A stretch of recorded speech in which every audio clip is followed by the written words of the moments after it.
बालासोर भीषण ट्रेन हादसा आखिर किन की लापरवाही से हुई, किन की गलती से हुई। अभी एक ट्रेंड चला हुआ है कि अपनी गलतियों को दूसरों के ऊपर थोप दो और खुद जिम्मेवारी से बरी हो जाओ और पल्ला झाड़ दो। कहा जा रहा है अभी कि ये किसी सोची समझी साजिश थी। अब क्या साजिश थी, जब तक जांच रिपोर्ट पूरी तरह से नहीं आ जाती तब तक कुछ कहा नहीं जा सकता। आखिर गलती किसकी थी? क्या केबिन मैन की गलती थी? क्या ड्राइवर की गलती थी? क्या ट्रैक चेंजर में कोई गलती थी या सिग्नल में गलती थी? जिसकी भी गलती थी, सैकड़ों जान तो चली गई। किसी के आंगन की किलकारी बुझ गई, किसी के मांग की सिंदूर मिट गई, सैकड़ों परिवार के सपनों को अंधेरे में ढकेल दिया। यह सब एक छोटी सी लापरवाही की वजह से हुआ। घूम फिर करके दो मुख्य बिंदु पर सवाल आकर के अटक जाती है। आखिर इसे समझने के लिए इस ग्राफ चार्ट के माध्यम से समझते हैं। ये पूरा ट्रैक है, 4 ट्रैक है, जिनमें से ऊपर वाला जहाँ पे प्लेटफॉर्म पे जो ट्रैक लगती है वो लूप लाइन कहलाती है। एक ये लूप लाइन और ये एक लूप लाइन, और ये मेल लाइन, ये डाउन मेल लाइन, ये अप मेल लाइन है।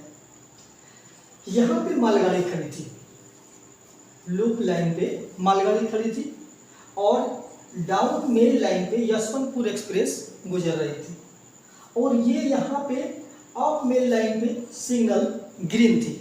अब जब सिग्नल ग्रीन थी तो कोरोमंडल एक्सप्रेस इस पे गुजरने वाली थी। जाहिर सी बात है कि जब सिग्नल ग्रीन थी तो इसी में से होकर के जाएगी।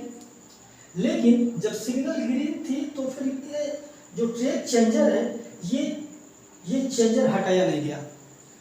किसी तकनीकी खराबी के कारण नहीं हटाया गया, नहीं हटा, या फिर किसकी गलती हुई ये जांच रिपोर्ट के बाद ही पता चलेगा।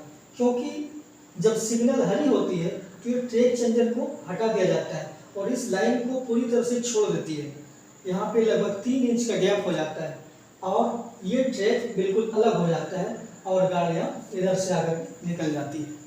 लेकिन जब सिग्नल हरी थी तो कोरोमंडल एक्सप्रेस पूरी फुल स्पीड में रही होगी और ये तो इधर से निकलने वाले थी। लेकिन जैसे ही यहाँ पे आए, क्या होता है कि ये ट्रैक चेंजर जो था यो लूप लाइन की ओर चली गई, और चूंकि यहाँ पे मालगाड़ी खड़ी थी और जैसे ही फुल स्पीड से आती है तुरंत यहाँ पे मुड़ती है, और मुड़ने के बाद क्या होता है कि एक के बाद एक पूरा डब्बा मालगाड़ी के ऊपर चढ़ जाती है और पूरा डब्बा बिखर जाता है। कहा जाता है कि यशवंतपुर एक्सप्रेस लगभग गुजर चुकी थी, इसका मात्र 2 डब्बा गुजरना बाकी था, और तभी एक के बाद एक इसका जब डब्बा बिखरना शुरू हुआ तो इसके 2 डब्बों पे आकर के जाके गिरा और इसका बैलेंस भी अनबैलेंस हो गया, जिसकी वजह से इतना भीषण दुर्घटना हो गई।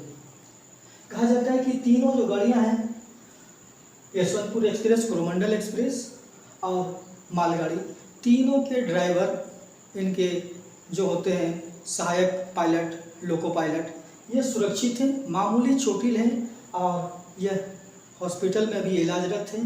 जाहिर सी बात है जब जांच कमेटी इनसे भी बारीकी से पूछताछ करेगी और जानने की कोशिश करेगी कि क्या गलतियां रही होगी जो इतना भीषण तबाही देखने को पड़ी, और आइंदा भविष्य में इस प्रकार की कोई लापरवाही ना हो जो इतना बड़ा हादसा बचाया जा सके।